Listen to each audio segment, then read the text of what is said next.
صاحب آخر میں فائنل نوٹ، ایک بڑی اہم ترین بات ہے، اور یہ کنفیوژن یہودیوں کی طرف سے پیدا ہوتی ہے، خاص طور پہ ان کا یہ کلیم کہ چونکہ نبوت ہمیں ملنی تھی معاذ اللہ، بنی اسحاق کو ملنی تھی، یہ غلط فیصلہ ہوا یا غلطی سے وہاں دے دی گئی معاذ اللہ بنی اسماعیل کو، اور اس میں انہوں نے پھر کیا یہ کہ اولڈ ٹیسٹمنٹ میں، نیو ٹیسٹمنٹ میں بھی ظاہر ہے اس کا، لیکن اولڈ ٹیسٹمنٹ میں انہوں نے باقاعدہ خاص طور پر اس میں تحریف کی، یعنی زبور کے اندر تحریف بھی ہوئی، اور تحریف اس طرح سے ہوئی کہ ذبیح اللہ کلیم کیا انہوں نے حضرت اسحاق علیہ السلام کو. یہ ذرا کنفیوژن دور کیجئے، کیا ہے یہ؟ بسم اللہ الرحمن الرحیم. جنید بھائی، قرآن کریم میں یہود کی مخاصمت مختلف اقوام سے اس کو تفصیل کے ساتھ بیان فرمایا گیا،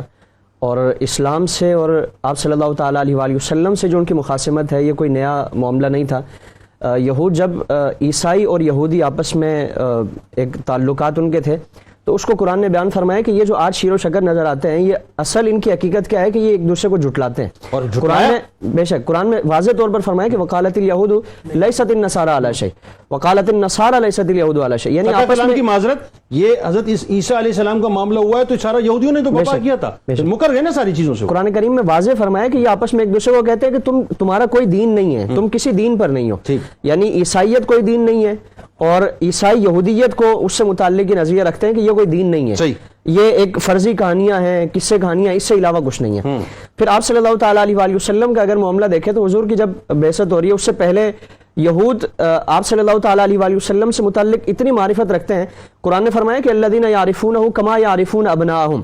کہ جس طرح اپنے بیٹوں کو لوگ پہچانتے ہیں اس طرح وہ حضور کی پہچان رکھتے تھے. بالکل ٹھیک. یعنی حضور کی ولادت سے پہلے ان کا معاملہ، جس طرح حضرت عبداللہ سے متعلق حملہ کرنے کی کوشش کی گئی، پھر آپ صلی اللہ تعالیٰ علیہ وآلہ وسلم کی کمسنی میں آپ سے متعلق اس طرح کے معاملات کیے گئے. تو یہ یہود کا وتیرہ تھا کہ اس طرح کے معاملات، اور جو ایک وجہ تھی دشمنی کی اور عداوت کی، جو وجہ تھی وہ وجہ بنیادی طور پر یہی تھی کہ بنی اسماعیل میں نبوت کا سلسلہ پھر سے کیوں جاری کیا گیا، اور جو نبی آخر الزمان صلی اللہ تعالیٰ علیہ وسلم کی بعثت ہے وہ ان میں کیوں ہوئی، ہم میں کیوں نہیں ہوئی. یعنی اسی کا بار بار وہ اعادہ کرتے تھے. چنانچہ اسی ایک جو ان کی مخاصمت ہے اس میں سے ایک پہلو اس کا نظر آتا ہے کہ بنی اسماعیل میں اللہ رب العالمین نے جو ایک خاص وصف رکھا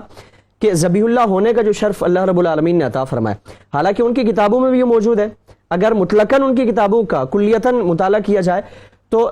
حضرت ابراہیم علیہ السلام کی قربانی سے متعلق ہے کہ اللہ نے آپ کو حکم دیا کہ آپ اپنے اکلوتے بیٹے کی قربانی کریں. تو اکلوتا بیٹا تو حضرت اسماعیل علیہ السلام ہی تھے جب آپ کی قربانی پیش کی گئی. بالکل ٹھیک. یعنی حضرت اسحاق کو بھی اگر فرض کر لیں کہ حضرت اسحاق تھے تو وہ اکلوتے نہیں ہیں، پھر تو ان کی کتاب میں بھی یہ بعض کی مخالفت کرتا نظر آئے گا.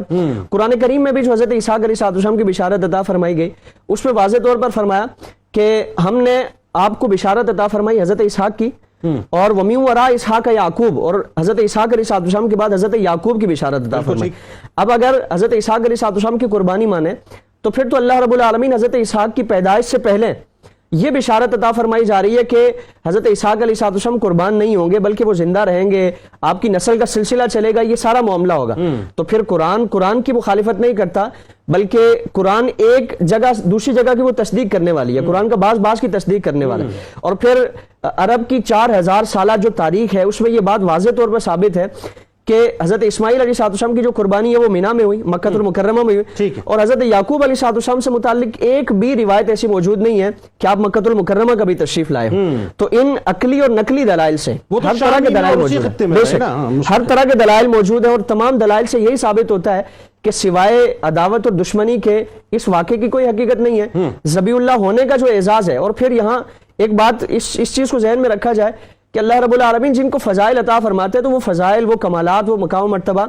ضعیف اور من گھڑت باتوں کے محتاج نہیں ہوتا. یعنی اللہ رب العالمین نے تو ان کی فضیلت اتنی بیان فرمائی، 12 صورتوں میں اللہ رب العالمین نے حضرت اسحاق کا تذکرہ فرمایا، 17 مقامات پر اللہ نے تذکرہ فرمایا، اور پھر اتنے اوصاف و خصائل اور امتیازات آپ کو عطا فرمایا. تو یہ فرضی باتیں گھڑ کر ان کی فضیلت کوئی بڑھائی نہیں جا سکتی. اللہ نے ویسے ہی ان کو اتنی فضیلت عطا فرمائی ہے، وہ اس چیز کی محتاج نہیں. یعنی آپ یہ دیکھیے کہ انبیاء کرام علیہ السلام کے جو نوری سلسلہ آپ کے بعد جاری ہوا ہے، کتنے بڑے بڑے نام آپ کو نظر آتے ہیں. مطلب خود اگر آپ عیسائیت کی بات کریں تو حضرت عیسیٰ علیہ